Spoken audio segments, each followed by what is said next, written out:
push that rock here, some math. Let's talk about the disk method. Okay.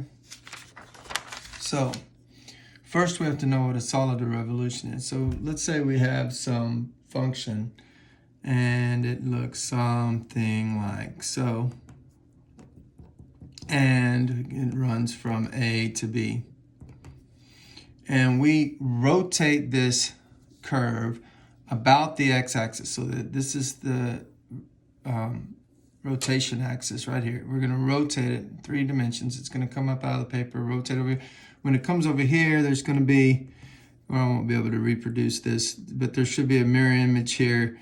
So it's going to look something, well, I can never draw that curve twice right side up, much less try to reproduce it upside down. But anyway, this should be a mirror image of that on the other side. So that's half, that's 180 degrees. And then you rotate and continue going 360 degrees. And you get some 3-dimensional object when you do that. I don't know, maybe it's some vase. Let's see, it's fatter kind of. It curves in and then it fattens out and then it curves back. So it curves in and fattens out. So something like, maybe it's like a vase, you know, and it's got flowers in it. Maybe, okay. I don't know. I can't picture 3 dimensions. Now that just looks like an alien with 2 antennas. Okay. All right. So that's what you're supposed to be able to visualize. So we create a solid by taking a function and rotating it about the axis.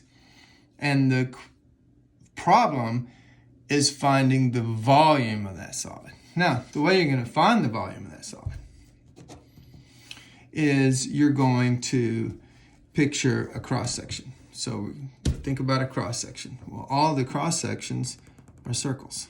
There's a cross-section, and there's a cross-section, and here's a big cross-section, and there's a cross-section, okay?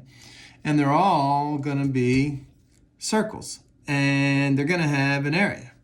And the area of that circle, well, the area of a circle is pi times r squared, okay? But what's the radius? In other words, what's the distance from the center out to the edge? Oh, well, that's given by the function itself. So the radius is the function. So the area of every cross-section is pi times f of x being squared. That's the area of this one, this one, this one, and this one, and the x being the variable how far along the domain interval you are, okay? So, and then the volume then would be integrating from A to B, all of those area functions.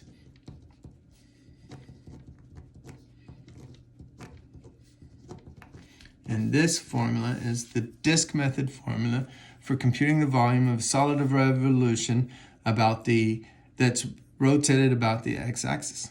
So you have a curve and you rotate it about the x-axis. So let's do an example. Okay, so let's get some function out. Maybe we have something like 1 plus x squared. See, if I put in 0, I get 1. If I put in 1, I get 2. If I put in 2, I get 4 plus 1 is 5. Let's stop there. So 1, 2, 3, 4, 5. Because otherwise I'm going to run out of paper if I go all the way out to 3. So we'll stop here. So we're going from 0 to 2. And we have a nice little parabola. Okay. Now we rotate about x-axis. Okay, so we rotate that about. That means there'll be another mirror image over here. And it'll look like this. And then that's 180 degrees and then keeps going. And so it creates this megaphone looking shape here. And we want to know the volume of this megaphone shape. Okay, so we want to get the volume. Well, we're going to integrate from 0 to 2.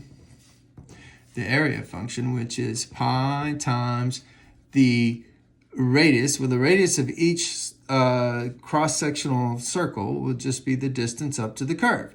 And that distance given for any x is 1 plus x squared. Now you take that radius, which is the distance up to the curve, and you square it, dx, okay? So here it is. That's the disk method. Pi times f of x being squared.